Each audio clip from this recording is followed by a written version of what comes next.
Yung mga nagmumotor sa India, parang hindi sila natatakot mamatay. Tingnan nyo, oh. Baka wala pa nga yan lisensya.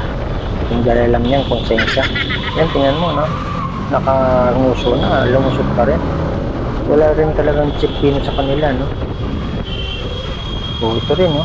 Counterflow pa. Parang gusto niya pang banggay. Antindi pala talaga sa India. Mas malalaki sa dito.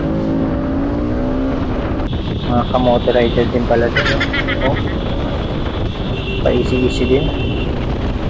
Pag nabangga to, naku, kamot ulo na naman to. Talagang parang naghahamon siya ng ano, disgrasya. Nilalapit niya sarili niya sa disgrasya, eh. Okay, sa pato, oh. Parang mga sumasayaw lang ng kaserehe.